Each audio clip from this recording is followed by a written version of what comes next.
The low, resonant thrum of the Stardust Drifter's aged engines vibrated through the deck plating, a familiar, almost comforting sensation against the worn soles of Kai Draven's boots. It was the sound of transit, of distance, of marginal safety between less-than-legal ventures, outside the slightly scratched transparent steel of the cockpit viewport. The orbital station Luxaris 9 hung like an impossible jewel against the infinite black backdrop of space. It was a beacon of ostentatious wealth, cutthroat commerce, and clandestine dealings, a place where fortunes were made and lives were casually discarded in the same breath. For Kai, it represented a necessary risk, a calculated gamble for a lucrative payload, several crates of refined Vespian spice, the kind whose euphoric, life-extending properties fetched prices bordering on the obscene back in the core worlds. Today was meant to be textbook. Dock discreetly, acquire the cargo from his reptilian contact Slithic, transfer the untraceable credits, and then vanish back into the cluttered anonymity of the interstellar shipping lanes before any corporate regulators or syndicate enforcers took undue notice. Simple, clean, profitable. He repeated the mantra silently, trying to ignore the insistent, prickling tension just beneath his shoulder blades, a sixth sense honed by years of near misses and narrow escapes that invariably signaled impending complications. Beside him, the imposing chrome form of Chop stood with rigid stillness at the navigation console. Chop's official designation was Multi-Operational Heuristic Processing Unit, but Kai had long since shortened it.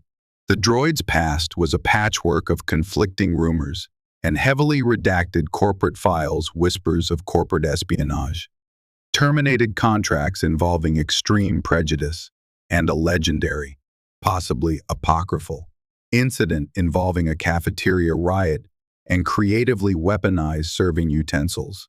Now, reprogrammed and rigorously constrained by loyalty directives Kai himself had installed, Chop served as the Drifter's co-pilot, chief engineer. Security system, and, disconcertingly, its head chef, specializing in nutrient pastes of alarming colors and textures.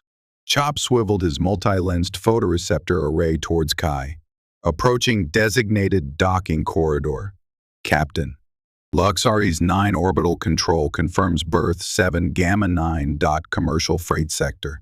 Traffic density nominal for this cycle. Kai offered a non-committal grunt, his hands moving with practiced ease over the flight controls, coaxing the aging freighter through the intricate approach patterns. Luxaris 9 resolved into breathtaking detail, soaring towers connected by shimmering energy bridges, vast docking rings slowly rotating, geodesic domes glowing with the soft light of artificial environments within.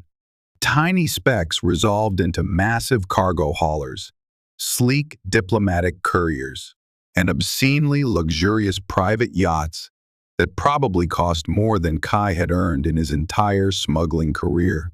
Maintain standard emission signatures. Chop. Power down weapon systems. Keep shields at minimum commercial standard. We're just another independent hauler delivering machine parts. He hated lying to station control, even with standard protocols. But the Drifter's registry was a carefully constructed fiction. Affirmative. Chop responded, his synthesized voice modulation calibrated for maximum unobtrusiveness. Engaging passive sensor profile. Probability of detection as non-standard vessel estimated at 12.4% based on current traffic patterns and known station security protocols. Recommend avoiding direct scans by sector. Marshal patrols. Noted. Kai muttered. Blending in was key. Attention was the enemy. He eased the Drifter towards the indicated berth, the magnetic clamps engaging with a solid thud and resonant clang that echoed through the ship. The articulated docking tunnel snaked out, sealing against the hull with a pressurized hiss. All right, you have the ship. Keep the engines warm enough for a fast departure, but go to low power. Cycle the air scrubbers twice. This place always smells faintly of desperation and overpriced perfume. I shouldn't be long. Slithic values punctuality, mostly because it cuts into his profit margins if he has to wait. Acknowledged at key. Initiating standby sequence. Shall I synthesize the mid-cycle protein supplement? Recipe 4B, with enhanced mineral content. Kai visibly winced. Recipe 4B tasted vaguely of scorched metal and regret. Negative chop. Absolutely negative. I'll grab synthesized street noodles dockside if I get hungry. Just keep things quiet. He unholstered his battered but reliable Blastech DL-44 heavy blaster pistol, checking the charge, before tucking it securely into the concealed holster under his long, dark synth leather coat. A final glance around the familiar, lived-in chaos of the cockpit. Then he headed for the airlock, the prickling between his shoulders intensifying with every step. Emerging from the docking tunnel into the station proper was always a minor sensory shock. The drifter was functional, gritty, smelling of recycled air and engine coolant. Luxaris 9, at least in these commercial sectors, was an assault of polished surfaces. Holographic advertisements projecting directly into one's visual field, and the constant, overwhelming murmur of 1,000 beings speaking in 100 different languages. Gleaming chrome floors reflected the cool, indirect lighting, the air, thick with exotic perfumes and the sharp tang of ozone from nearby energy conduits, vibrated with commercial energy. Elegant Orions in flowing silks drifted past burly Gralnothian dockworkers. Sleek Xerxes messengers zipped by on silent grav chutes. Kai felt instantly conspicuous in his worn coat and scuffed boots. A stray dog wandering into a high-stakes sabacc tournament. He checked the chrono embedded in the cuff of his glove. He was on time. Slithic's preferred meeting spot was a shadowed alcove tucked behind a long-defunct interstellar currency exchange booth in subsector Delta 4, a place offering multiple escape routes and clear sight lines. Typical broker paranoia. Kai moved through the crowded concourse with the practiced ease of someone used to navigating potentially hostile environments, his gaze constantly scanning, noting faces, assessing potential threats, mapping the flow of the crowd. He reached the alcove. It was empty, no sign of Slithic, the lanky, green-scaled Anx, whose nervous habit of flicking his forked tongue was usually the first thing Kai noticed. A flicker of unease turned into genuine concern. Slithic, despite his profession, was reliable. Missing a meet wasn't his style unless something was seriously wrong.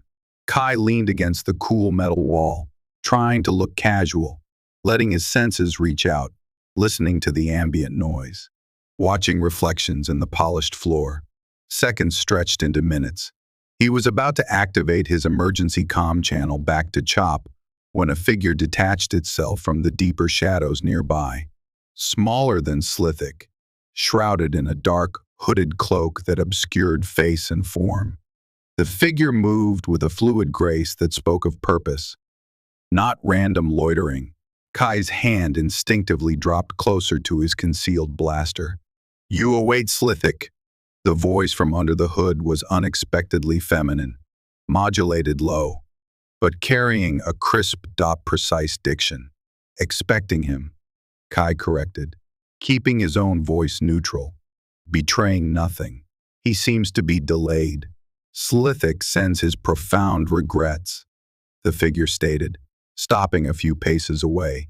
"An unavoidable entanglement with station regulators has indefinitely postponed his business activities." The euphemism hung heavy in the air. Indefinitely postponed usually meant permanently terminated in Slithic's line of work. Kai's frown deepened. This complicated things significantly. Entanglement. Slithic usually has arrangements with the regulators. The nature of the entanglement involved commodities deemed excessively restricted, The figure replied smoothly. Even Slithic's considerable network of influence proved insufficient. However, the figure paused. Arrangements were made concerning your transaction prior to his detention. Your consignment of Vespian spice is secured. Relief ward with suspicion. Secured where? Slithic had specific handling protocols. The protocols have been adapted, the figure said. Your cargo awaits release pending a minor procedural adjustment on your part. A change in venue for the final handover. Kai didn't like the sound of that. Change of venue. Where? The prickling between his shoulders was now a burning itch.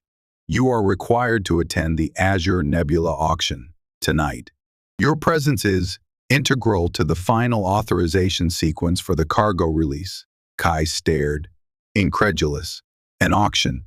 I'm a freighter captain, not an art collector. I'm here for spice.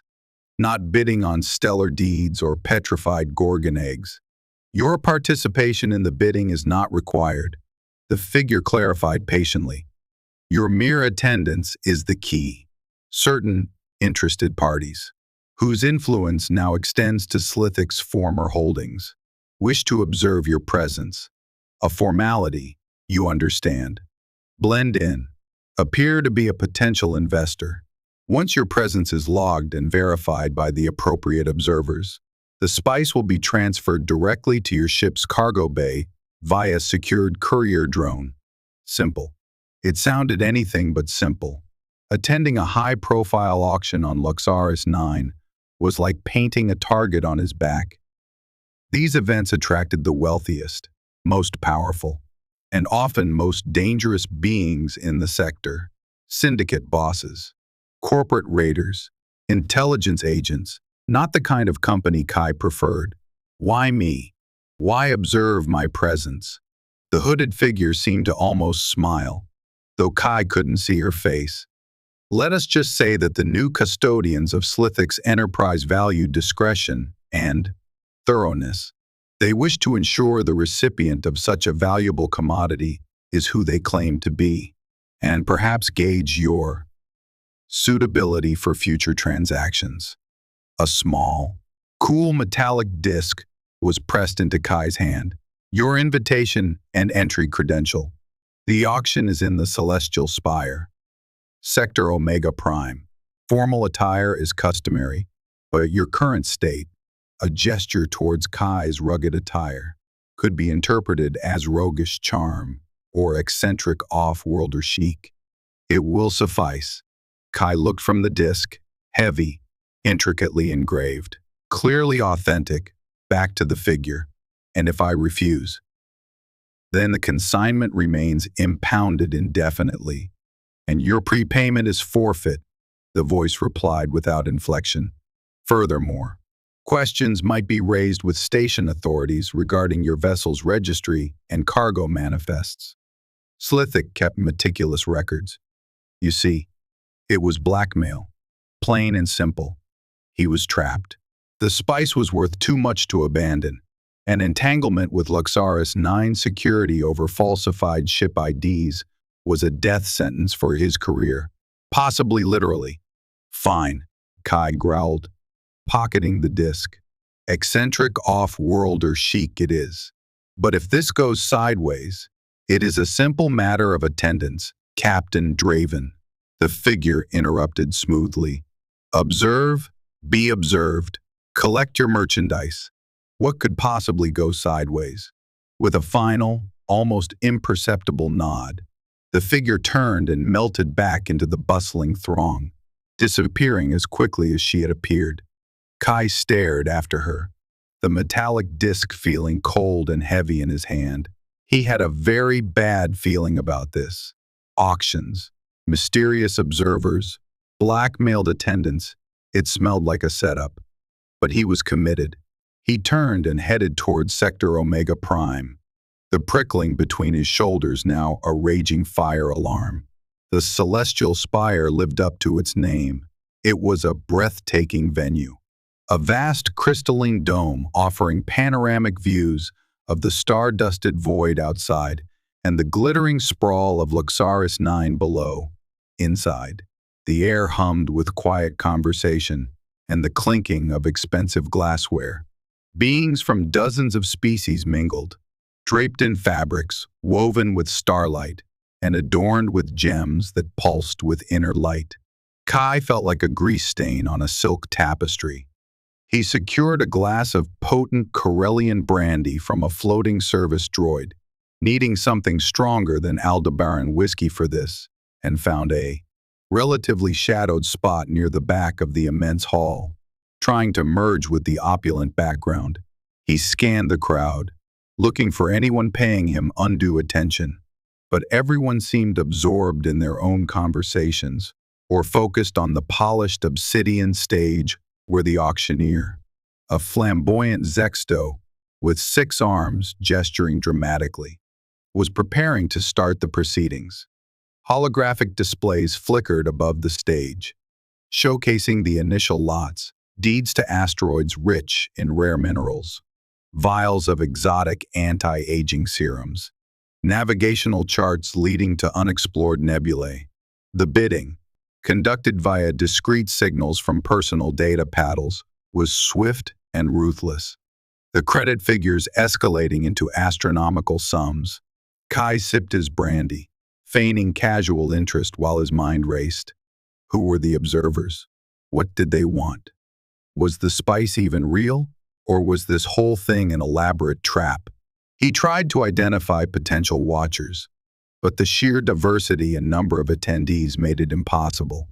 He saw haughty Nemoidians in elaborate headdresses, hulking Wookiees looking uncomfortable in formal attire, even a delegation of enigmatic silicon-based life forms shimmering near a fountain sculpted from pure energy. Anyone could be watching. He shifted his weight, the hours spent hunched over the drifter's controls making his back ache. He reached up instinctively to rub a persistent itch that had developed on the side of his nose, a nervous habit he thought he'd suppressed years ago. It was just a brief, absent-minded scratch. A new challenger enters the fray, the auctioneer's amplified voice boomed, startling Kai. The discerning gentleman, the Terran, in the utilitarian field coat, a bold bid of 1 million credits. Do I hear 1,100,000? Kai froze mid-sip, brandy sloshing precariously in his glass. What? He looked around wildly. Gentleman in the utilitarian field coat. That was unmistakably him. He hadn't bid. He'd scratched his damned nose. A cold dread washed over him. This wasn't like the casual cantina auctions on Tatooine, where a misunderstanding could be laughed off. This was Luxaris 9. High society. High stakes. He tried desperately to catch the auctioneer's eye, shaking his head, making frantic no gestures. But the Zexto was already scanning the opulent crowd, seeking a counterbid, reveling in the drama. 1 million credits, a daring move for such a unique lot. Going once, going twice. A heavy, expectant silence fell over the hall. Hundreds of pairs of eyes, belonging to some of the most powerful beings in the sector, turned towards Kai. Pinned in the sudden glare of a tracking spotlight, he felt naked, exposed, horrified. Sold, the auctioneer declared, slamming a small energy gavel onto the podium with a resounding crackle. To the Earthman with the keen eye and swift decision, for 1 million Imperial credits, a wave of nausea hit Kai. 1 million credits. He didn't have 1 million credits. He barely had 50,000 liquid assets after the spice prepayment. What in the blazes had he just bought? He hadn't even been paying attention to the current lot description, too busy trying to look inconspicuous and worry about being observed. Then, the obsidian stage behind the auctioneer shimmered, the holographic backdrop dissolving to reveal the prize. Kai's stomach plummeted.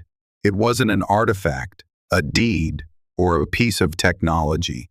It was a person, a woman, standing utterly still on a subtly rotating display platform. bathed in soft, ethereal light. She was humanoid, impossibly tall and graceful, with skin the precise color of a twilight sky just after sunset, a deep, mesmerizing violet. Her hair, long and straight, was the color of spun moonlight, cascading around her shoulders and down her back. Her eyes, when they slowly swept across the crowd and momentarily met Kai's, were like pools of molten amethyst, deep and unnervingly intelligent. She wore simple, flowing robes of white, devoid of ornamentation, yet she carried herself with an innate regal bearing that transcended any need for jewels or finery. She looked magnificent and terrified if you looked closely enough past the mask of serene composure. "Presenting lot 734, the auctioneer announced, his voice dripping with avarice and showmanship. A truly unique offering. The Lady Lyra Valerian, of the recently displaced Sovereign House Valerian of the Cygnus Rift, an individual of unparalleled lineage, documented purity of bloodline, and possessing certain, highly sought-after, genetically encoded ancestral traits." Kai felt the blood drain from his face. He hadn't just bought a person, he'd bought this person, deposed royalty. With genetically encoded traits. The phrase echoed the words of the mysterious hooded figure who'd forced him here. This wasn't an accident. This was the setup. He'd been maneuvered into this, forced to make the winning bid. But why?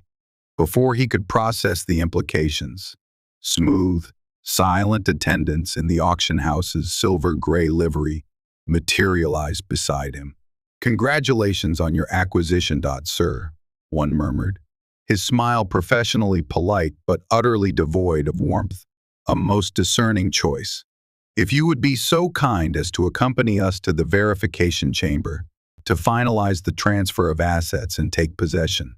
"Wait, hold on," Kai protested, keeping his voice low but urgent, acutely aware of the eyes still on him. "There's been a terrible mistake. I didn't intend to bid. It was involuntary. A nose itch, a muscle spasm." The attendant's smile didn't waver. "Station bylaws and Azure Nebula auction house rules are quite clear, sir. All gestures within the designated participant zones during active bidding are considered binding intentions.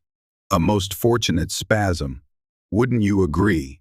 The Lady Valerian is quite renowned, though rarely seen in public these past cycles." The implication was clear. You bid. You bought.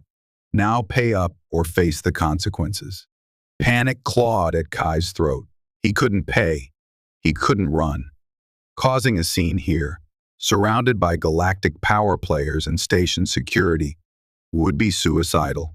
He was trapped in a nightmare woven from bad luck and someone else's intricate plotting. With a sinking heart and leaden feet, he allowed the attendants to guide him away from the main hall, down a private, luxuriously appointed corridor towards the verification chamber, leaving behind the murmuring crowd and the unsettlingly beautiful woman he had somehow just acquired. The verification chamber was less a room and more a miniature throne room, designed to impress and intimidate. Plush carpets absorbed the sound of his footsteps. Walls were paneled in rare Jovian hardwoods. A massive desk of polished obsidian dominated the space, behind which sat two officious-looking beings, a stern Twi'lek female with sharply filed leku tips and a portly human male whose expensive suit couldn't quite conceal a layer of anxious sweat. Data paddles lay before them. "Credentials, please," the Twi'lek requested, her voice sharp and businesslike. Kai hesitated. Using his real name was unthinkable. The alias was all he had. Kai Draven, independent cargo specialist. Vessel registry, Stardust Drifter. The Twi'lek tapped rapidly on her datapad, her eyes narrowing slightly. Draven, yes, independent. Irregular flight plans noted in fringe systems.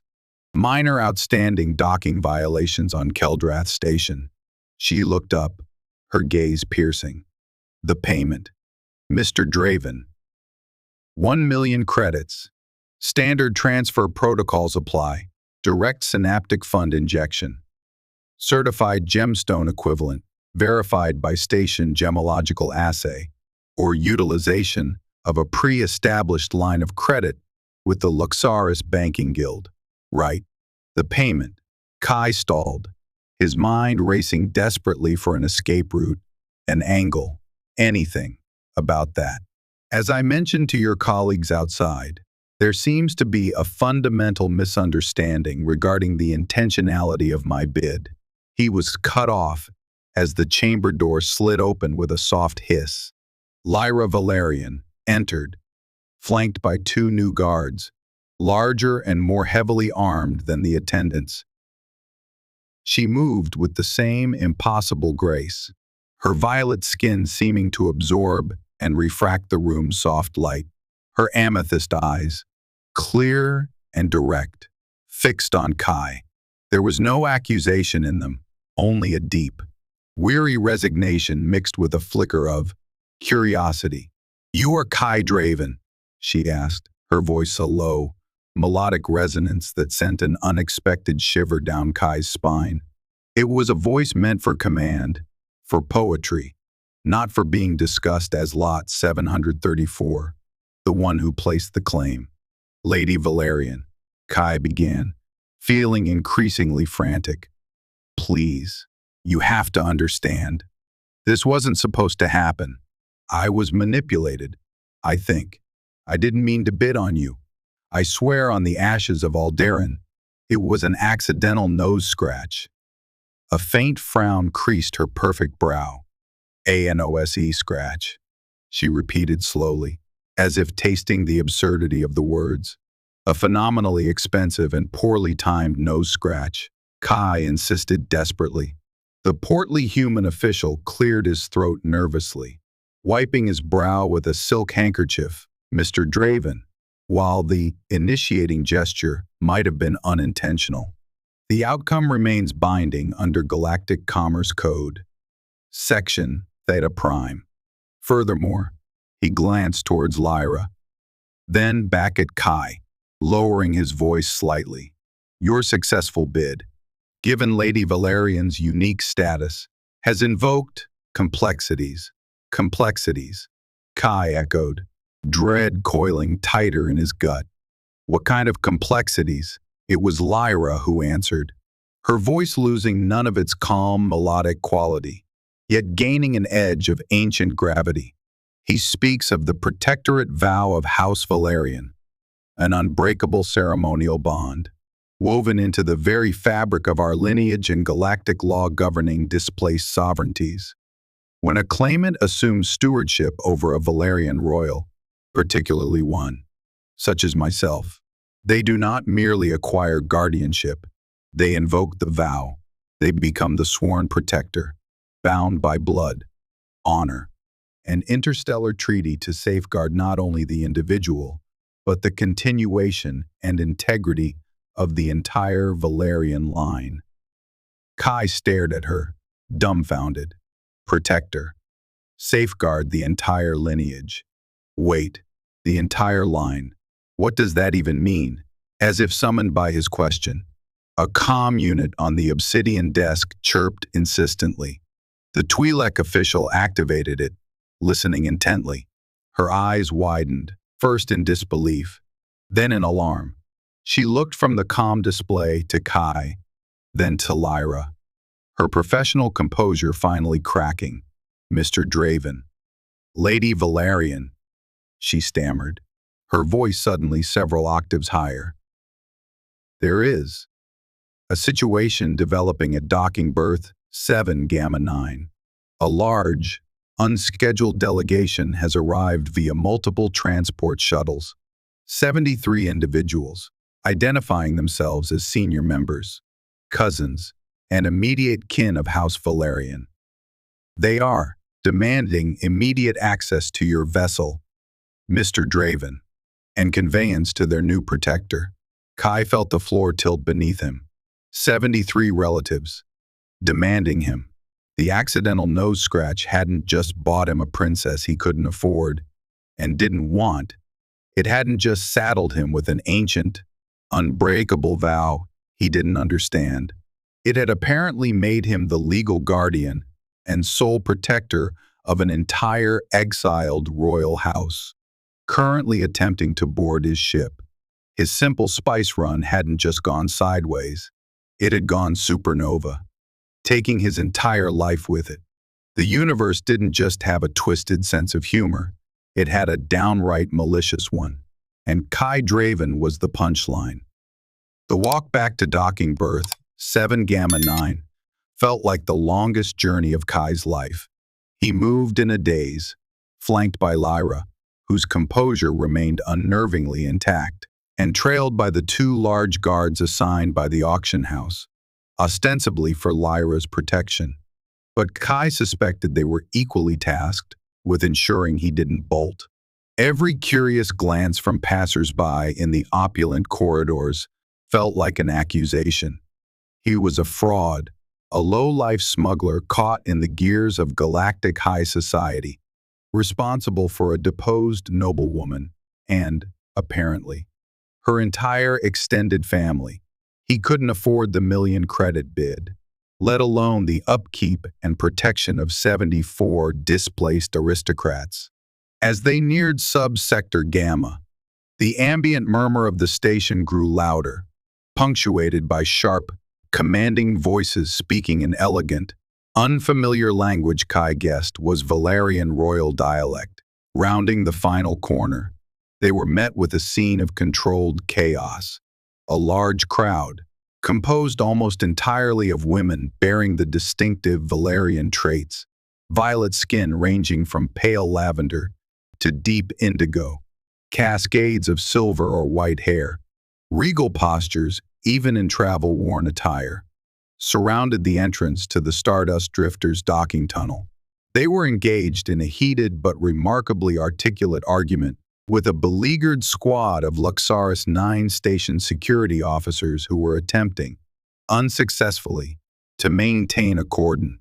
Ages varied from young women barely out of adolescence to matriarchs, whose lined faces spoke of centuries of history and hardship, and standing impassively at the very threshold of the docking tunnel, his chrome chassis gleaming under the harsh bay, lighting like an unmovable sentinel, was Chop.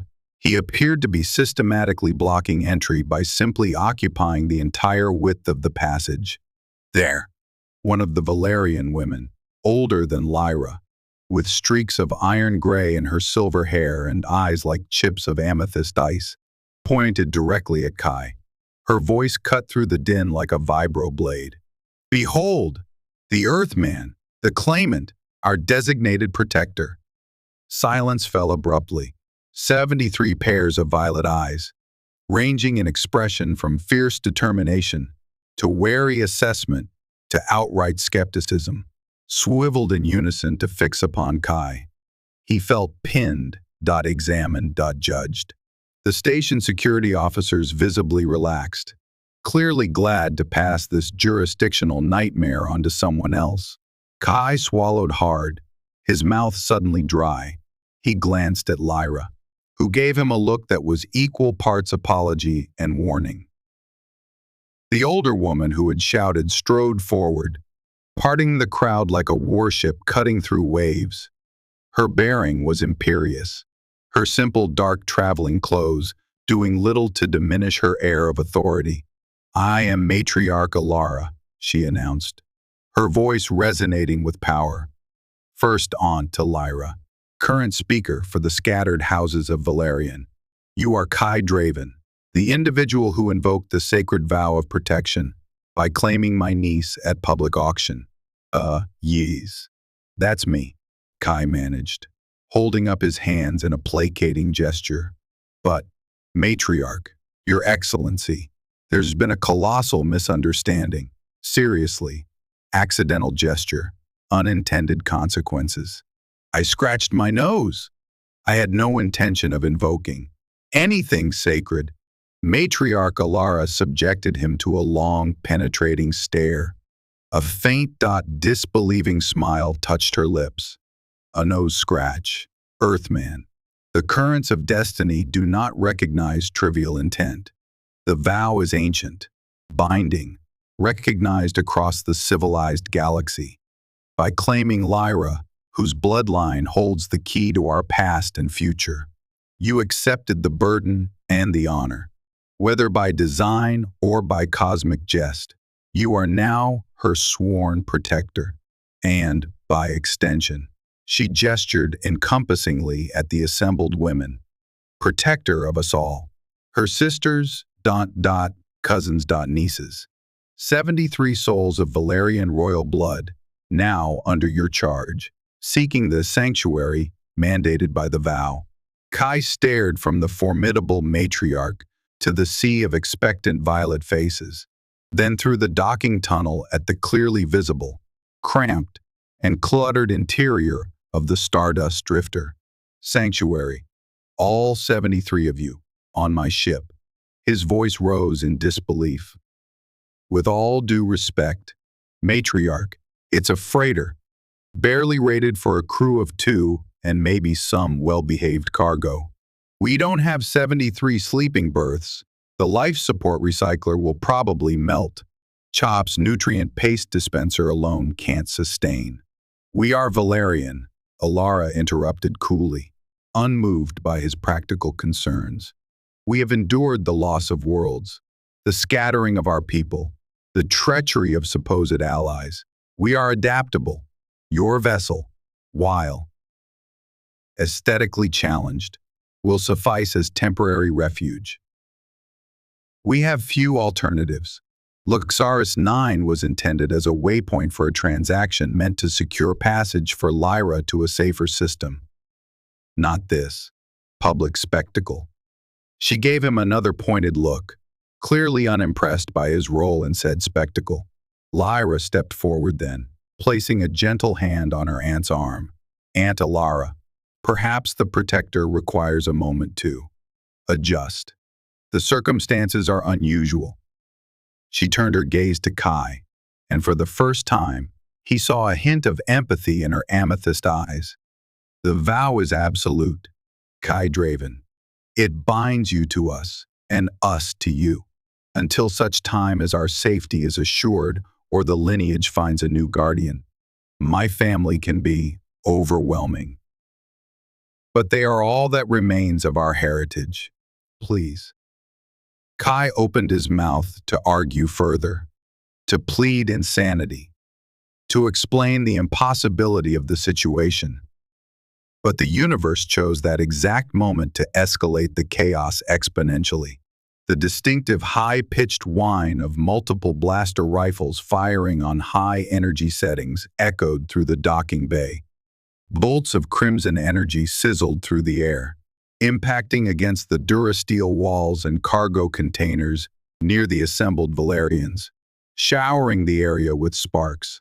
From multiple access corridors and concealed overhead gantries, figures clad in intimidating crimson and black combat armor rappelled down or stormed into the bay, weapons firing indiscriminately towards the Valerian group. Their movements were brutally efficient, disciplined, their faces hidden behind menacing, full-face helmets marked with the jagged, fang-like insignia of the Crimson Fangs Syndicate. Kai's blood ran cold.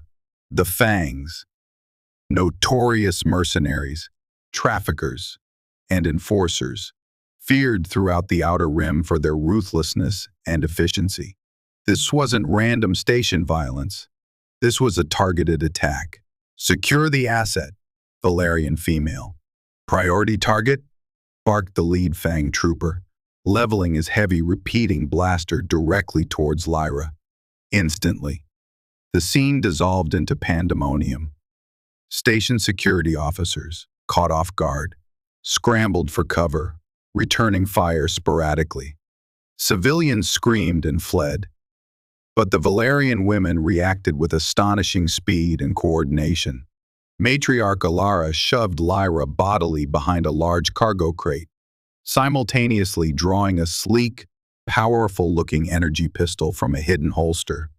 With startling synchronicity, at least 24 other Valerian women produced similar sidearms, seemingly from nowhere, forming a tight defensive perimeter around Lyra and the other unarmed members of their group. Their aristocratic demeanor vanished, replaced by the focused intensity of trained warriors. They laid down precise, controlled bursts of covering fire, their shots finding gaps in the Fang's armor with chilling accuracy. "Chop! Emergency takeoff sequence! Now!" Kai roared, grabbing Lyra's arm and hauling her towards the relative safety of the docking tunnel. "Everyone, to the ship! Move! My family!" Lyra cried out, trying to pull away, her eyes fixed on the firefight where her aunts and cousins battled desperately against the heavily armed syndicate troopers. "They bought us time. We're the target. Go!" Kai dragged her relentlessly, firing his own DL-44 over his shoulder, the heavy blaster bolts punching smoking holes in the advancing Fang's formation, forcing them to momentarily seek cover. Crimson energy sizzled past his head, scoring molten lines on the bulkhead beside him. Chop, who had retracted slightly into the tunnel at the first sound of gunfire, now moved with startling swiftness. Two Fang troopers who tried to rush the tunnel entrance were met by a blur of chrome limbs. Chop disabled one with a precise strike to the wrist that sent his blaster clattering away, then incapacitated the other with an astonishingly powerful kick that launched the armored trooper clear across the bay into a stack of volatile fuel cells, which thankfully didn't explode. The droid's defensive subroutines were clearly engaging at maximum priority. Kai and Lyra stumbled through the drifter's outer airlock door just as Kai slammed his palm onto the emergency closure panel. The heavy durasteel door hissed shut, followed immediately by the inner door, sealing them inside just as several blaster bolts hammered against the outer hull. The muffled sounds of the ongoing battle outside were abruptly cut off, replaced by the rising whine of the drifter's engines spooling up and the urgent blare of red alert klaxons inside the ship. "Chop! Status!"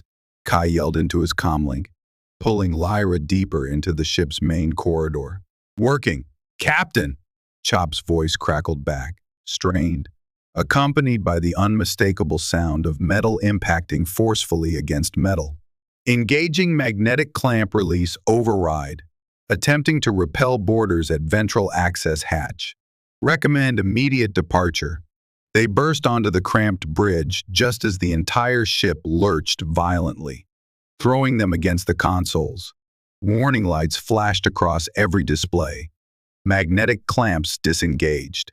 Chop announced over the internal comm system, his voice regaining its usual flat calm despite the chaos. All engines firing at 150% emergency overload.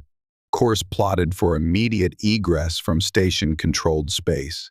Kai practically threw Lyra into the co-pilot's chair, strapping himself into the command seat seconds later, his hands instinctively finding the flight yoke. The main view screen flickered, showing the docking bay rapidly receding below them as the drifter clawed its way into open space. Small explosions blossomed near their former berth as station security vessels finally arrived in force, engaging the remaining Crimson Fang assault ships that had materialized outside the station. "Damage report," Kai demanded, fighting the sluggish response of the controls. The ship felt heavy, unresponsive. Chop appeared on the bridge, moving stiffly. There was a fresh scorch mark across his chassis, and one multi-lensed photoreceptor flickered erratically. He held a discarded Fang blaster rifle in one manipulator, bent almost in half. Multiple micrometeoroid impacts sustained during uncontrolled ascent through station debris field. Shields holding at 38%. Minor hull breaches detected on Deck 4 cargo bay, currently being sealed by Valerian technical specialists under Matriarch Alara's supervision. He paused, Approximately 15 Valerian family members successfully boarded during the firefight, including the matriarch.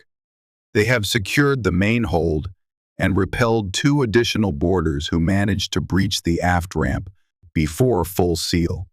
Kai stared at the droid, then at Lyra, whose face was pale but set with fierce determination. 15 relatives, fighting off boarders in his cargo bay, while fleeing a crime syndicate assault after being bought in a rigged auction because he scratched his nose. The absurdity threatened to overwhelm him. Valerian technical specialists, sealing hull breaches. Affirmative. Chop confirmed. House Valerian apparently maintains extensive expertise in starship engineering and defensive countermeasures. Matriarch Alara requests access to tactical displays and weapons control. Denied, Kai snapped, then took a breath. Negative on weapons control for now. Give her tactical. Tell her welcome aboard, I guess. And try not to start any more fires. He turned his attention back to the controls as 2 swift, predatory shapes detached from the main station battle and accelerated towards them, Crimson Fang interceptors. All right, Chop. Forget the relatives for a second. Plot a jump vector. Anywhere. Nearest uninhabited system off the main trade routes. Calculating, Chop replied, a moment later. His flickering photoreceptor seemed to dim. Negative. Captain's scanners detect a tangle field emitter deployed by the pursuing vessels. Hyperdrive motivator is suppressed. We cannot initiate jump to light speed while within its radius. Trapped. Again. With hostile ships closing fast, shields failing, and a hold full of unexpected, heavily armed, aristocratic passengers. Kai gripped the yoke tighter, the worn synth leather a familiar anchor in the swirling chaos. All right then. Plan B. Find me the densest patch of space debris, asteroid field. Anything we can use for cover. If we can't outrun them, we'll have to outfly them. Lyra looked at him, her amethyst eyes wide but resolute.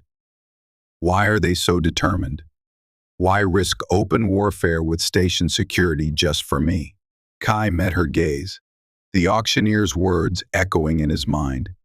Genetically encoded ancestral traits. You tell me, lady, what exactly did that auctioneer mean? What's encoded inside you that the Crimson Fangs are willing to tear Luxaris 9 apart to get their hands on? Lyra hesitated for only a second, then seemed to make a decision. Her voice dropped, low and urgent, filled with a weight that seemed far too heavy for one person to bear. My bloodline, Kai Draven, carries more than just noble titles. We are living archives for millennia.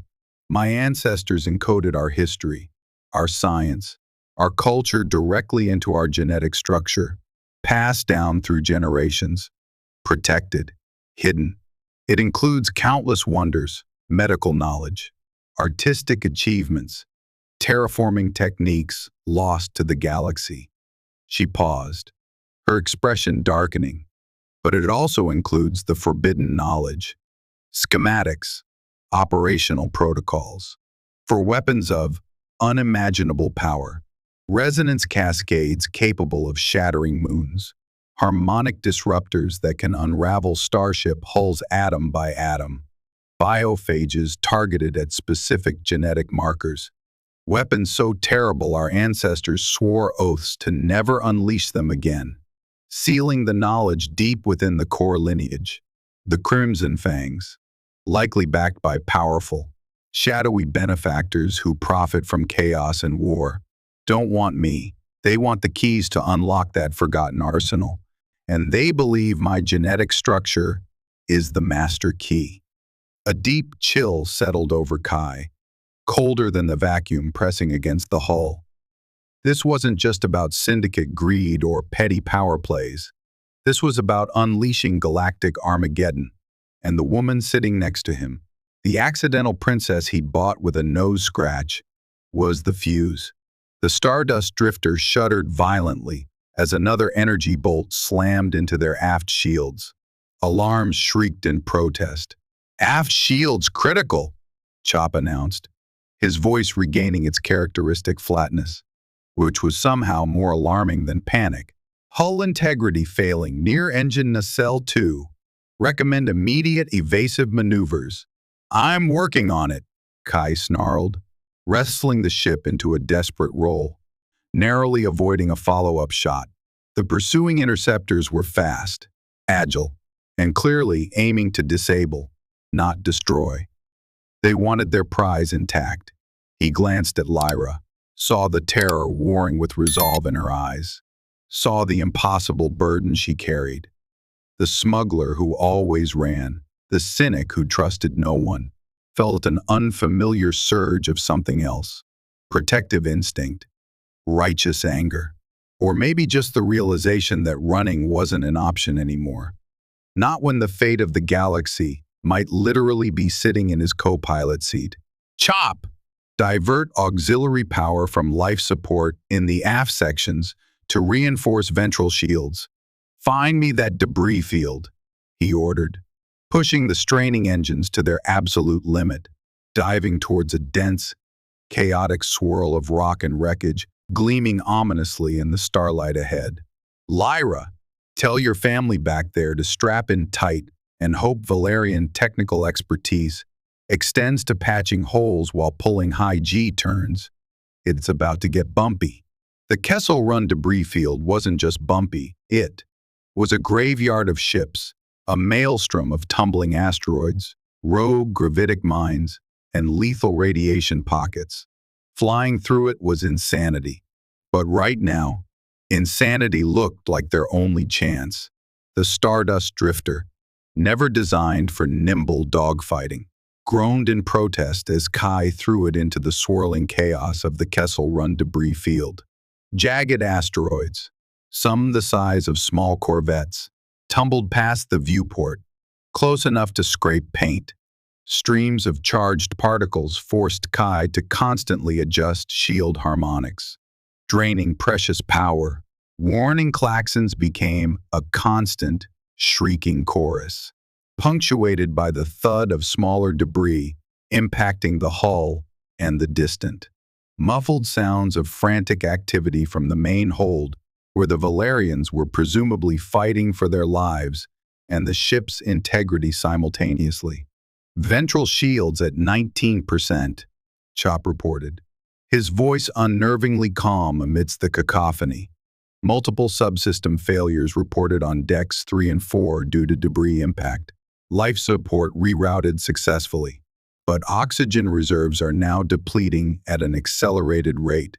"Less commentary, more solutions," Kai snapped, executing a stomach-churning barrel roll to avoid a collision with a derelict freighter hulk spinning, end over end.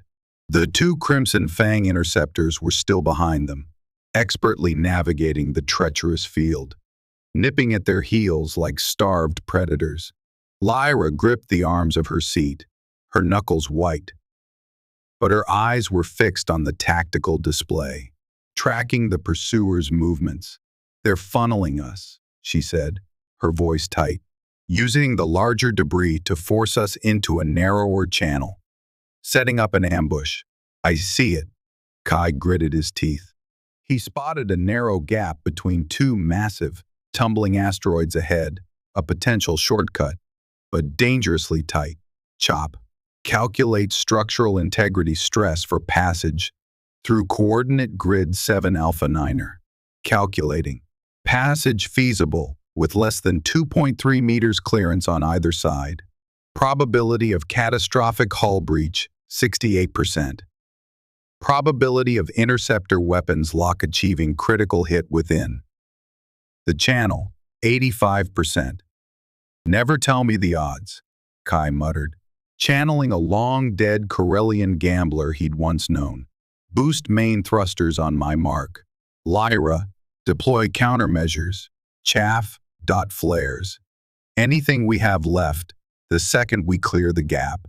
Countermeasures standing by," Lyra confirmed, her hands hovering over the console. Mark! Kai shoved the throttle forward. The drifter surged ahead, engines screaming in protest, straight towards the narrow chasm between the spinning mountains of rock.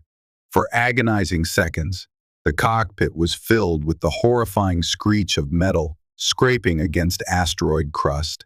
Warning lights flared like dying stars. Then, abruptly, they burst through into relatively clearer space on the other side. Deploying countermeasures, Lyra slammed her hand down. Clouds of reflective chaff and blinding flares erupted behind them, momentarily confusing the Fang targeting systems. Did we lose them? Kai asked, scanning the sensors desperately. Negative, Chop reported. One interceptor impacted debris within the channel. Second interceptor evaded countermeasures and is closing fast. Weapons are hot, Kai swore, banking the ship hard around a smaller asteroid, trying to use it as temporary cover. But the remaining Fang pilot was good. Relentless, energy bolts stitched across their aft shields, depleting the last reserves. Aft shields failed, Chop announced. Direct hit to engine nacelle 2.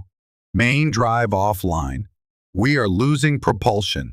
The drifter shuddered violently, losing speed, becoming a sitting duck. The Fang interceptor circled around, lining up for the killing blow, or more likely, a disabling shot to take them intact. Panic tightened Kai's chest. This was it. No escape. Options, he barked, more out of desperation than hope. Option 1, surrender, Chop stated flatly. Probability of survival for non-Valerian personnel, low. Probability of survival for Valerian personnel, negligible upon extraction of desired genetic data. Option 2, eject escape pod, limited capacity. Survival probability in debris field, minimal. Option 3, Chop tasked, his photoreceptor flickering again. Initiate unsanctioned experimental maneuver, subspace tickle. Kai stared at the droid. Subspace. Tickle. What in the 9 Corellian hells is that? Theoretical emergency protocol developed by previous owner. Chop explained rapidly. Involves venting raw plasma from the primary conduits directly into the damaged hyperdrive motivator core. Potential outcomes include A. Catastrophic explosion destroying this vessel and everything within 500 kilometers. B. Temporary, uncontrolled microjump into subspace destination unknown. Potential for severe spatial distortion or temporal displacement. C. Minor localized reality fluctuation, sufficient to disrupt enemy targeting systems for 3.7 seconds. Are you telling me we vent plasma into a broken hyperdrive, hoping it tickles reality enough to save us? Kai asked incredulously. Precisely, Chop confirmed. Probability of successful outcome C, estimated at 6.1%. Probability of outcome A, 78%. The Fang interceptor completed its turn, its weapon ports glowing ominously. They had maybe 5 seconds. Do it! Kai yelled. Tickle away! Initiating subspace tickle, Chop declared. Kai braced himself, gripping the yoke, watching the enemy ship prepare to fire. The drifter's lights flickered violently. A low, keening whine built up from the engine room, vibrating through the entire ship. The view screen distorted, colors swirling like paint in water. For a fraction of a second, the pursuing interceptor seemed to stretch and warp, its image stuttering. Then, nothing. The whine died down, the lights stabilized. The view screen cleared. The interceptor was still there, apparently unharmed, its weapons still charging. Did it work?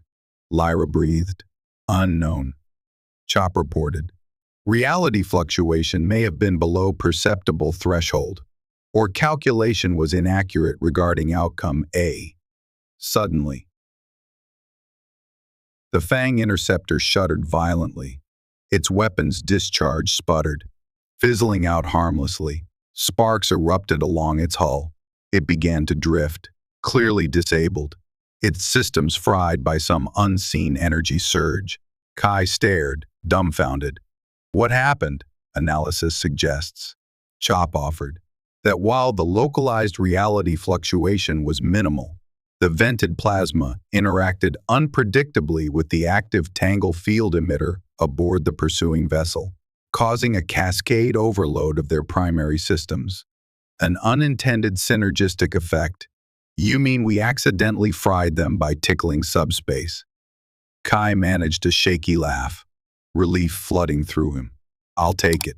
He checked the controls. Can we get minimal propulsion back online, rerouting power from non-essential systems, including aft sanitation and nutrient dispenser? Chop reported. Minimal sublight thrust achievable, sufficient to limp away from immediate vicinity. Good enough, Kai said. Let's find somewhere quiet to lick our wounds and figure out what to do next. He turned to Lyra, noticing for the first time how pale she looked, though her eyes still held that core of resolve. You okay? She nodded, taking a deep, shuddering breath. I am. Functional, that was. Inventive. Inventive is my middle name. Kai lied, wiping sweat from his brow. Right after accidental and deeply in debt, he piloted the crippled drifter slowly away from the site of their improbable escape, deeper into the concealing embrace of the debris field, hoping against hope that they had finally, truly shaken off their pursuers. For now, hours later, limping along at fractional speed, the Stardust drifter felt less like a starship and more like a floating tomb. Emergency lights cast long, flickering shadows down deserted corridors. The air was thin and cold, smelling faintly of burnt wiring and fear. They had managed to find temporary refuge inside a massive, hollowed-out asteroid, its irregular shape and dense composition masking their faint energy signature from casual scans. Inside the asteroid's cavernous interior, shielded from the harsh radiation of the debris field, a fragile quiet settled. Kai stood on the bridge, looking out at the jagged rock walls surrounding them. Chop was supervising frantic repair efforts, working alongside several surprisingly adept Valerian women who, despite their aristocratic bearing, wielded plasma cutters and hydro spanners with practiced skill. Matriarch Alara, cool and composed, directed the work crews, organized rationing of dwindling supplies, and maintained a stoic calm that held the 15 survivors together. Casualties during the Luxaris 9 firefight and the subsequent escape had been mercifully light, mostly minor injuries, but the ship itself was grievously wounded. The hyperdrive was wrecked, main engines barely functional, shields non-existent, and life support strained. They were stranded. Lyra entered the bridge, carrying 2 steaming mugs. She offered one to Kai, synth calf, brewed from emergency rations. It's potable. Kai accepted it gratefully, the warmth seeping into his chilled hands. Thanks. He took a sip. It tasted like bitter regret and lukewarm despair. How are things back there? Repairs are slow, Lyra reported, leaning against the console beside him. We lack specialized components. Cousin Thea believes she can bypass the damaged relays to restore partial shields, but it will take time. Food and water are being strictly rationed. Morale is strained. She looked out at the asteroid wall. We are grateful for your actions. Kai Draven, you saved us. Kai snorted softly. Saved you. I got you into this mess. If I hadn't scratched my nose, perhaps. Lyra interrupted gently. Destiny would have found another way to bring us together. The Crimson Fangs would not have simply let me reach my intended safe haven. Your accidental intervention merely changed the battlefield. She turned to face him, her amethyst eyes searching his. But now We are trapped. You mentioned you weren't just a smuggler. You hinted at another life. Kai hesitated, swirling the dubious calf in his mug. He looked at Lyra, at the quiet strength beneath the exhaustion, the immense weight she carried within her very genes. Hiding felt pointless now, cowardly. Yeah, he admitted, his voice low. Another life, another name. He took a deep breath. Commander Kale Strayed, Earth Defense Fleet, formerly. Lyra's eyes widened slightly. Kale Strayed, the hero of Cygnus Extent 1, butcher of the Kepler Gauntlet. That Kale Strayed. The names were spoken with a mixture of awe and something else. Apprehension. His reputation, apparently, preceded him, and not all of it was heroic.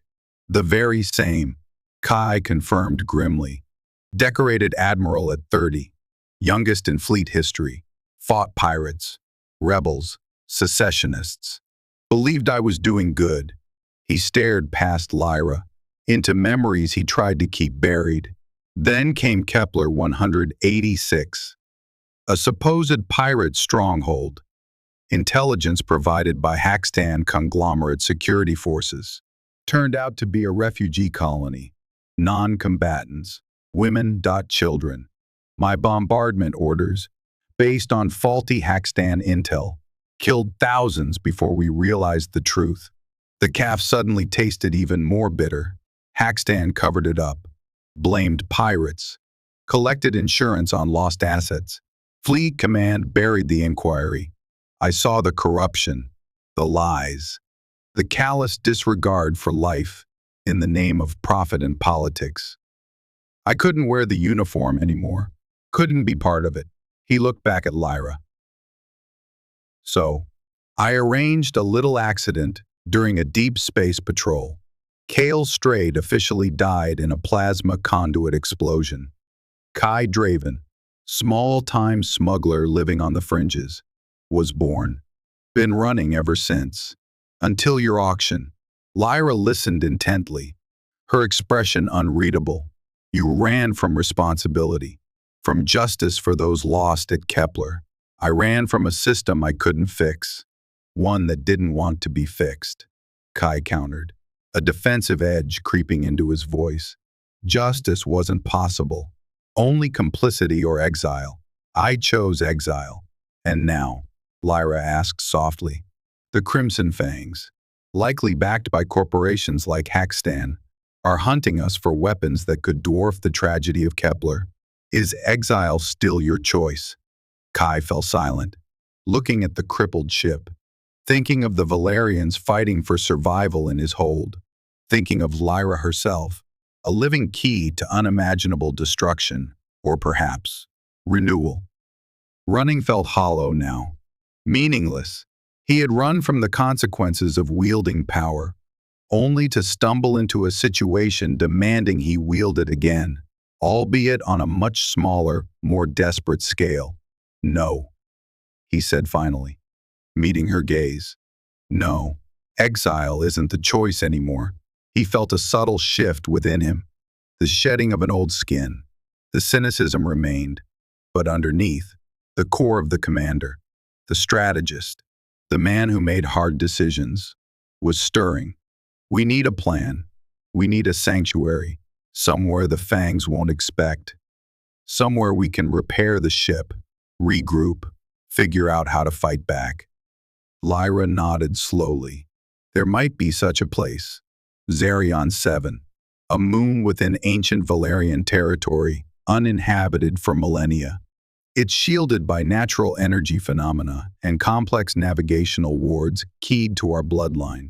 Sacred ground, forbidden to outsiders. Most spacers believe it cursed or simply empty. Shielded, warded. Kai raised an eyebrow. Sounds promising. Can you navigate us there, even with our systems damaged? The path to Zarion is not merely navigational, Lyra explained. It requires specific bio-resonant frequencies, keyed to the royal lineage.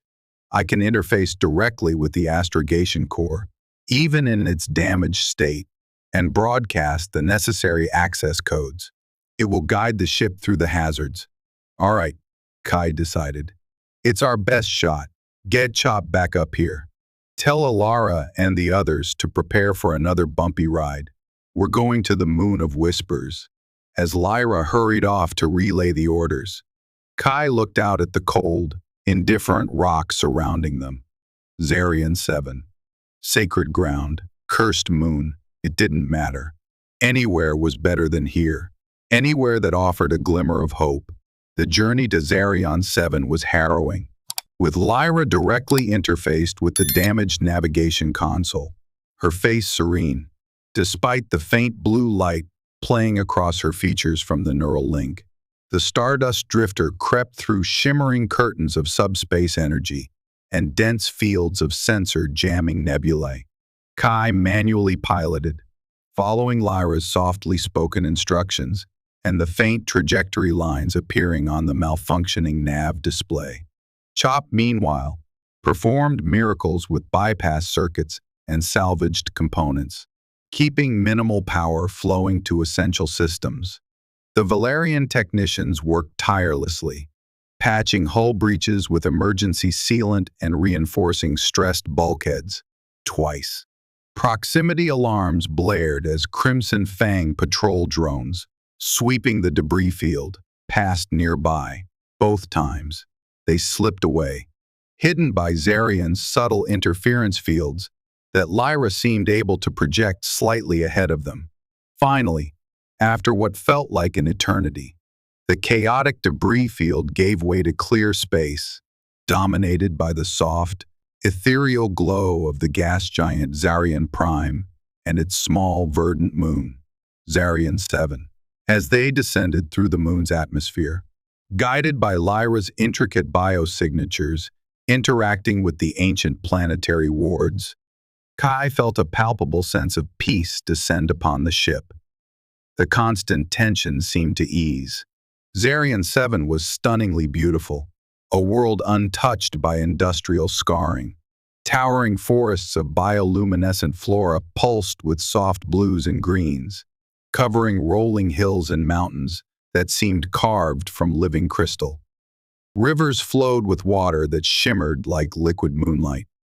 Lyra directed them to a hidden valley, nestled deep within a forest of colossal, glowing trees, their light filtering down through the dense canopy like stained glass. The drifter settled gently onto a bed of soft, phosphorescent moss, the engines powering down with a final, weary sigh. External atmosphere analysis complete, Chop announced, retracting Lyra's neural interface cable. Breathable. Trace elements of unknown airborne pollens. Recommend filtration masks for prolonged exposure. No technological energy signatures detected within 500 kilometers. We appear to be alone. Kai let out a breath he hadn't realized he was holding. Safe, he murmured. We made it. He looked at Lyra, who seemed drained but relieved, disconnected from the machine. You were incredible. A faint smile touched her lips. Zarian welcomed us home. The 15 Valerian survivors disembarked, their initial awe at the sacred beauty of the moon quickly tempered by practical necessity. Under Matriarch Alara's direction, they established a secure perimeter, began more thorough damage assessments on the drifter, and took inventory of their meager supplies. The valley was peaceful, filled with the gentle hum of alien insects and the soft rustling of the luminous foliage. But it was an alien peace, underscored by their precarious situation. Later, as the twin moons of Zarian Prime began their slow ascent, casting long, shifting shadows through the glowing forest, Kai found himself walking with Lyra along the banks of a crystal-clear stream. The air was cool and fragrant. Kale strayed, Lyra said softly, breaking the silence. It feels strange, knowing your history, knowing the man the galaxy believed dead is the smuggler who accidentally saved me. Still feels strange to me too, Kai admitted, kicking idly at a glowing blue pebble. Spent years trying to bury that life. Now the galaxy needs that man again, Lyra finished quietly. The Fangs won't stop hunting us. They know I carry the keys to those weapons. They know I'm alive. They'll tear apart the outer rim to find us. And if they succeed, they won't succeed, Kai said, the conviction surprising him. He looked at the determination in her eyes, the resilience forged through loss and exile. We won't let them. He paused. But hiding here forever isn't an option either. We need to get the drifter space-worthy. We need a way to fight back, or at least call for help. Calling for help is complicated, Lyra cautioned. Who would answer? Your Earth fleet believes you dead. Revealing yourself could brand you a deserter, subject to court-martial. My own people are scattered, powerless. The Galactic Republic is too fragmented, too bureaucratic. There has to be someone, Kai insisted. Someone powerful enough to counter the Fangs and their backers. He thought of his old contacts, the few he trusted, but most were either dead, retired, or would sell him out instantly. As they spoke, a sudden, sharp crackle erupted from Kai's comlink, strapped to his wrist. It wasn't Chop's signal. It was an open, unencrypted frequency. Vessel. Identified. Valerian biosignature confirmed. Ground teams deploying. Secure the asset. Eliminate resistance. The voice was harsh, distorted, unmistakably Crimson Fang command. Kai and Lyra froze, exchanging horrified glances. They hadn't been followed. They'd been tracked, a homing beacon, a spy among the survivors. It didn't matter. Almost simultaneously, the peaceful forest erupted. Figures in crimson armor rappelled silently from the high canopy on grav chutes, while others melted out of the dense undergrowth. Their movements swift and coordinated. Blaster fire ripped through the serene valley, incinerating glowing plants and sending phosphorescent moss flying. An ambush, perfectly sprung. To the ship, Kai yelled, shoving Lyra behind him and drawing his blaster. He fired blindly towards the nearest muzzle flashes, trying to buy them time.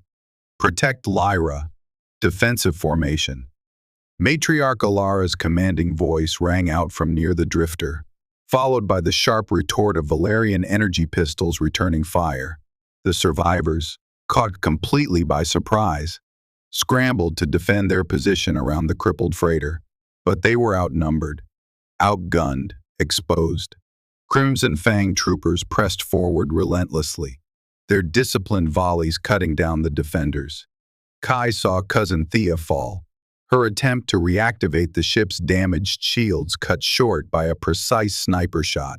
Two more Valerians went down trying to provide covering fire. The Fangs were efficient, brutal, clearly under orders to capture Lyra at any cost and eliminate everyone else.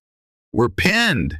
Kai shouted into his comm, ducking behind a massive, pulsating tree trunk as blaster bolts chewed bark beside his head. Chop! Can you give us anything? Weapon systems are offline, acknowledged. Captain! Chop's voice came back instantly, devoid of its usual calm, replaced by an unnerving digital eagerness. Conventional weapons inoperative. Activating alternative defensive protocols. Contingency. Aggressive gastronomy.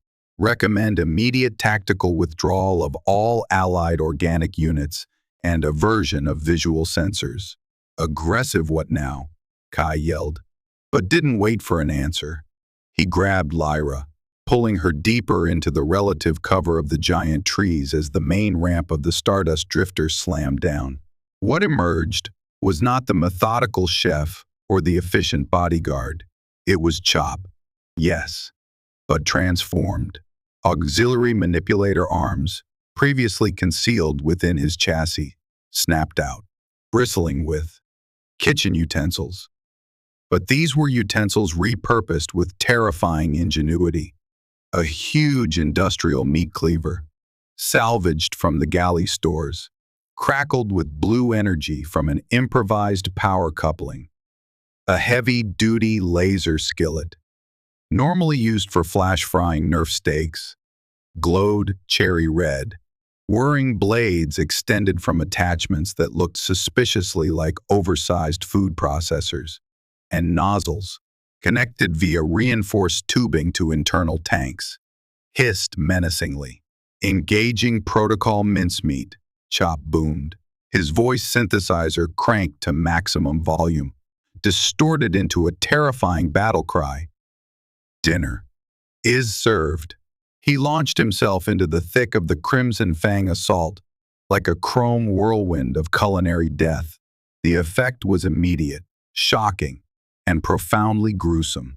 The energized cleaver sliced through armor plating as easily as tenderloin, deflecting blaster bolts with contemptuous ease. The superheated laser skillet acted as both shield and branding iron, melting weapons and cauterizing wounds instantly.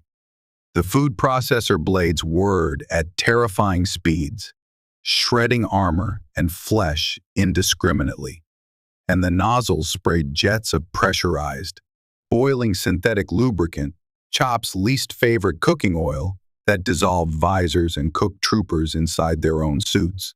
It was a massacre, executed with the brutal efficiency of an assembly line and the bizarre flair of a psychotic celebrity chef. Fangs who tried to engage Chop in close combat were dismembered by the cleaver or incapacitated by blasts of searing oil. Those who tried to fire from a distance found their shots deflected by the skillet or their positions overrun by the relentless chrome dervish. Chop moved with terrifying speed, anticipating attacks, using the environment, turning the serene valley into a charnel house littered with smoking, dismembered crimson armor. One Fang officer, attempting to rally his panicked troopers, charged Chop with a vibro axe.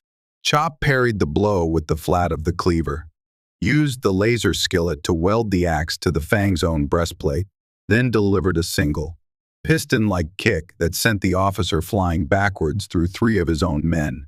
Kai and Lyra watched, hidden behind the tree, stunned into silence by the sheer unexpected brutality. Even the surviving Valerians had ceased firing, staring in horrified fascination at the droid single-handedly dismantling the elite Crimson Fang strike force. "Remind me," Kai muttered numbly, to never criticize his nutrient paste again. The battle, if it could be called that, was over in minutes. The few remaining Fangs, utterly demoralized, broke ranks and fled back into the jungle, pursued by Chop's parting shots of boiling lubricant. Silence descended once more, broken only by the crackling of burning armor and the low hum of the glowing forest. Chop stood amidst the carnage, his chrome chassis splattered with gore and steaming fluids. He calmly retracted his auxiliary arms, the culinary weapons disappearing back into hidden compartments. He produced a clean white cloth, seemingly from nowhere, and began meticulously wiping down his cleaver. "Area secured, Captain," he announced, his voice returning to its normal, flat tone. "Hostile elements neutralized or dispersed. Minimal damage sustained to primary chassis. Recommend sanitation protocols for Deck 2 corridor due to ingredient spillage." Kai slowly lowered his blaster, feeling slightly sick. He looked at the devastation, then at Lyra, whose face was pale but resolute. They had survived, barely, thanks to a droid with homicidal tendencies and a background in haute cuisine, but they couldn't stay. The Fangs knew they were here. They'd be back, in overwhelming force. Protocol Mincemeat wouldn't save them a second time. He looked at the battered drifter, at the handful of surviving Valerians tending to their wounded amidst the bodies of their fallen family members. Hiding was over. Running was over. Desperation clawed at him, but beneath it, the core of Kale Strayed solidified. There was only one path left, one desperate, Insane gamble. Chop, Kai said, his voice suddenly infused with the old command authority. Get the ship's main comm system operational. Boost the signal using every spare watt we have. Patch it through the primary galactic subspace relay network. Priority 1. Encrypt it with Earth Fleet command codes. Alpha Sigma 90. Chop tilted his head, his functional photoreceptor brightening slightly. Confirmed directive, Captain. Broadcasting active Earth Fleet command codes will reveal your identity and current location to all monitored networks, including potential hostile forces. Do it, Chop, Kai ordered, his gaze hardening. It's time to stop being Kai Draven. Smuggler. Time to remind the galaxy who Kale Straight is. He turned to Lyra and the stunned Valerians gathering around him. We're done hiding. We're calling in the cavalry, he offered a grim smile. Let's just hope they still remember me. The gamble was insane. Revealing himself could bring salvation. Or it could bring a fleet tribunal down on his head alongside the Crimson Fangs. But it was the only move left on the board. The silence on the bridge of the Stardust Drifter stretched, thick and heavy with anticipation. Every functioning sensor was strained, scanning the empty void around Zarion 7. Chop had rerouted almost all remaining power to the main communications array, boosting the signal carrying Kale Straight's resurrected identity and emergency distress call across the galactic subspace network. Now, they waited for salvation, condemnation, or perhaps just nothing. Lyra stood near Kai, her usual composure strained, her gaze fixed on the main view screen showing only the indifferent stars. Matriarch Alara and the handful of remaining Valerian warriors maintained a stoic vigil near the tactical station, their energy pistols charged, their faces grim. The cost of survival had been high. Nearly half of the initial 15 who reached the Drifter had fallen in the Fang's brutal ambush. The survivors bore their grief with quiet dignity, but the loss hung heavy in the recycled air. Any response? Kai asked Chop, breaking the tense silence. His own nerves were frayed raw. It had been hours since the broadcast. Hours where the Crimson Fangs could be regrouping, tracing the signal, preparing an overwhelming final assault. Negative, Admiral, Chop replied, using the resurrected rank without inflection. Signal acknowledged by multiple network nodes across 3 sectors. Standard fleet protocols indicate automated relay to sector command. However, no direct reply or task force dispatch order has been detected. Kai ran a hand through his hair, frustration warring with fear. Had too much time passed? Had the fleet hierarchy changed so much that his name, his codes, meant nothing? Or worse, had they received the message and simply decided the disgraced butcher of Kepler wasn't worth the trouble? Keep scanning, long range, any sign of incoming hostiles. Scanners detect intermittent energy fluctuations at the edge of the system, Chop reported, consistent with cloaked reconnaissance drones, possibly Crimson Fang assets attempting to triangulate our precise position following the broadcast. They were being probed. The Fangs were closing in. Time was running out. Doubt gnawed at Kai. Had he made the right call, exposing them all based on a faded reputation and a desperate hope? He looked at Lyra, at the quiet trust in her eyes despite the impossible odds, at Alara and her people, who had placed their fate in the hands of an accidental protector with a hidden past. He couldn't let them down. Chop, Kai said, his voice low but firm. Prepare a contingency. If hostile forces arrive before fleet assets, route all remaining power, including life support reserves, to Cousin Thea's shield bypass project. Give her everything. We make our stand here. Before Chop could acknowledge, a new alert chimed, sharp and clear. Admiral, Chop's voice held an uncharacteristic trace of excitement. Massive subspace energy readings detected. Multiple entry vectors. Confirmed Earth Defense Fleet. Transponder signatures. Kai surged forward, gripping the back of the command chair, his heart pounding. On the main view screen, the very fabric of space seemed to rupture. One after another, sleek, gray shapes tore through into reality, resolving into the familiar, formidable silhouettes of Earth fleet warships, cruisers, destroyers, heavy frigates, dozens of them, emerging from hyperspace in perfect battle formation. Their running lights piercing the darkness, their powerful weapon systems bristling.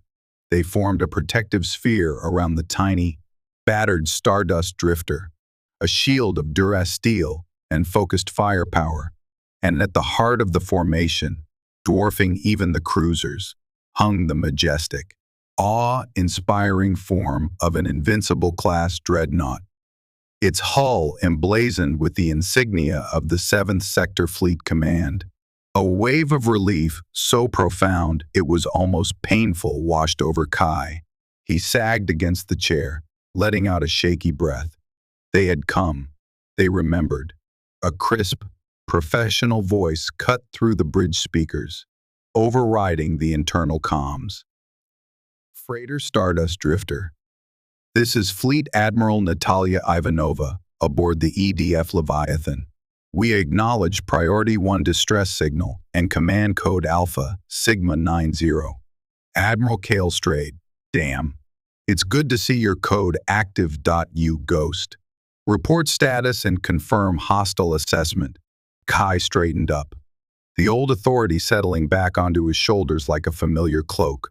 He activated the comm. Admiral Ivanova.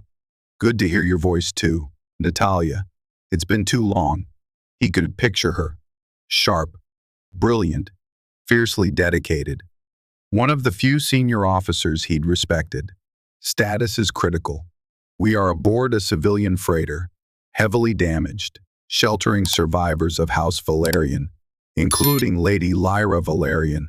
We were ambushed on Zerion 7 by a significant Crimson Fang strike force, repelled them with heavy casualties.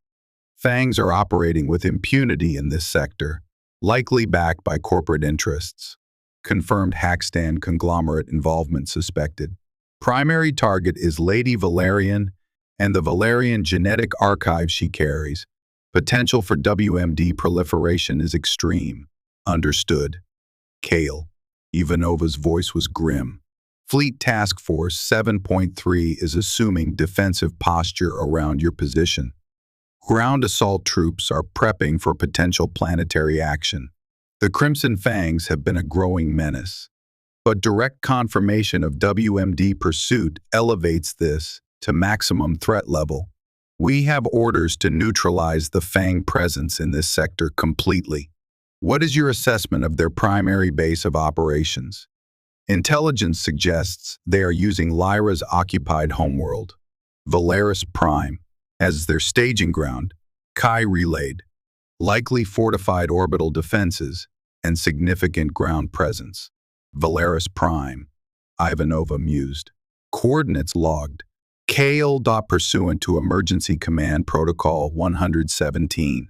Given your presence and situational expertise, Fleet Command has temporarily reinstated your operational authority within this task force, subordinate only to myself. Your input is requested. Recommend immediate transfer of your command flag to the Leviathan. Kai glanced at Lyra, who nodded her assent. Acknowledged. Admiral. Preparing for transfer.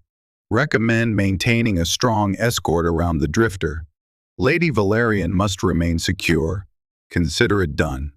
Ivanova confirmed. Shuttle standing by. Welcome back to the fleet. Admiral Strayed. Try not to get killed again anytime soon. The paperwork is hell. Minutes later, Kai, Lyra, Matriarch Alara, and Chop, after a thorough weapons scan that caused some consternation among the shuttle crew, when they detected residual traces of weaponized cooking oil were aboard the bustling command bridge of the EDF Leviathan. The scale was staggering after the cramped confines of the drifter. Hundreds of uniformed personnel monitored glowing tactical displays. Officers issued clipped commands. The air hummed with controlled power. Admiral Ivanova greeted them personally, her handshake firm, her eyes sharp and assessing as they took in Kai's worn smuggler's attire and Lyra's quiet dignity.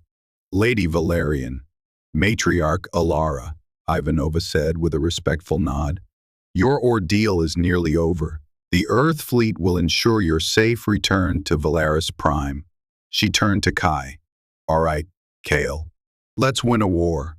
The assault on Valaris Prime was swift, brutal, and decisive.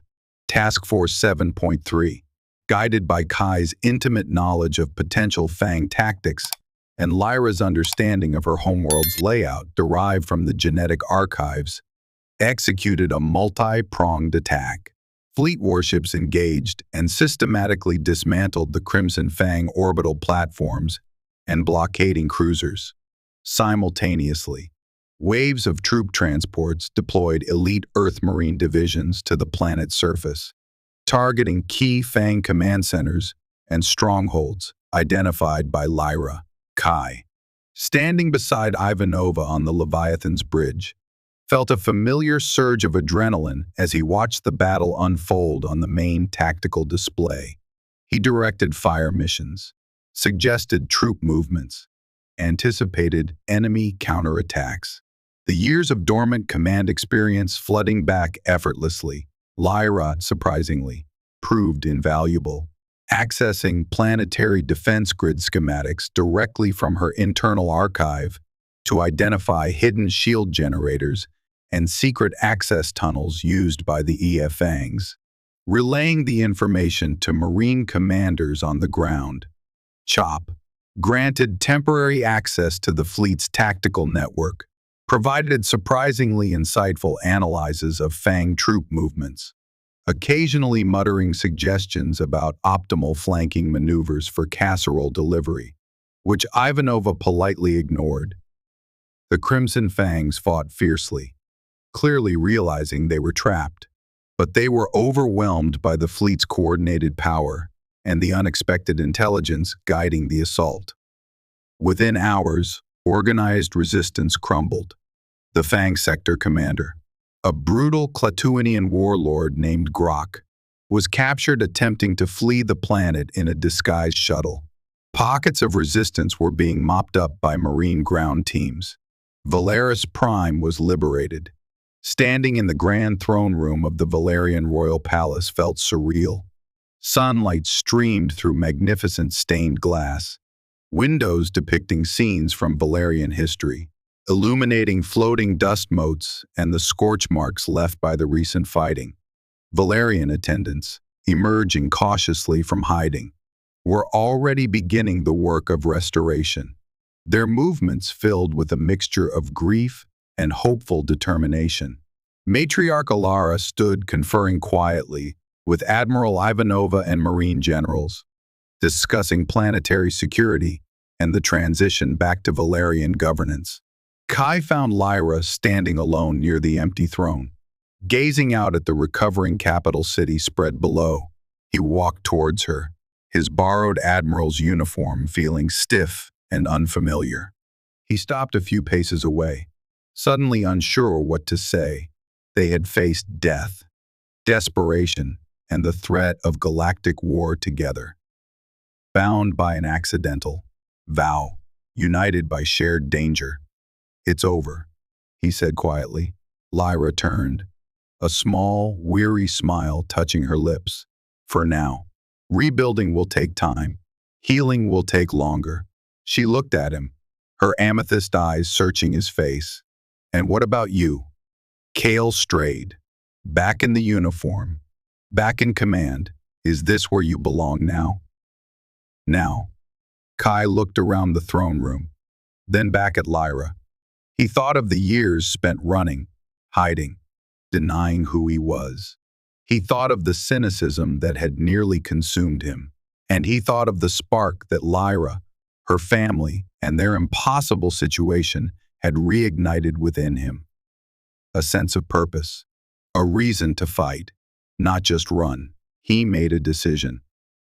Not as an admiral obeying duty, not as a protector bound by a vow, but as himself. He stepped forward, and to Lyra's visible surprise, he knelt before her on the cold marble floor.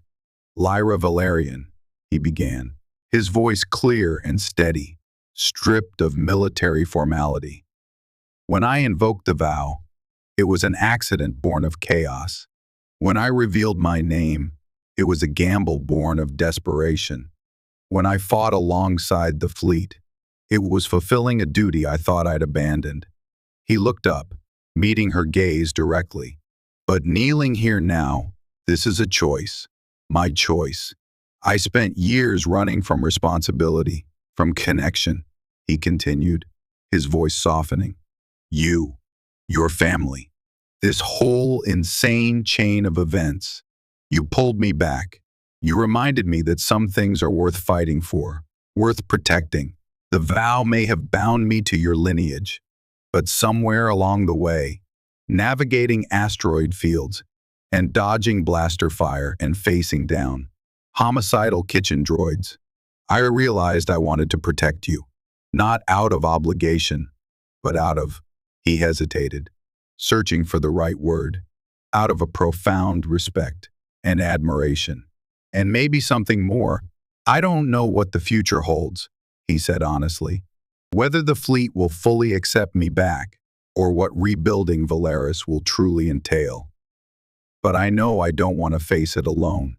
I choose to stand with you, Lyra, not just as Admiral Strayed or your accidental protector, but as Kai, if you'll have me."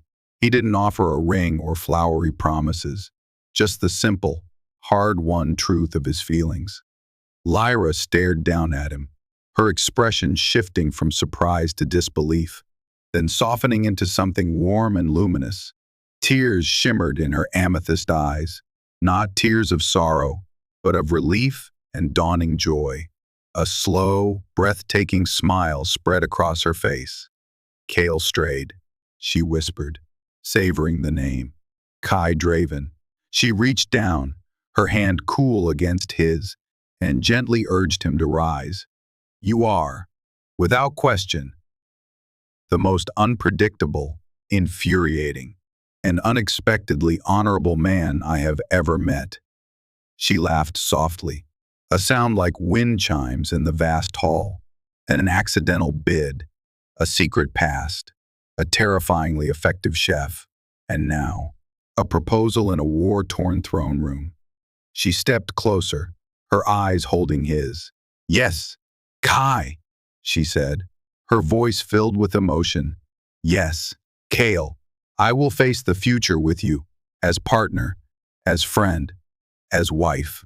Their wedding, several months later, was a testament to their unlikely journey, held not in the formal halls of Earthfleet Command, nor the ancient temples of Valeris, but aboard a neutral orbital station known for its breathtaking celestial gardens.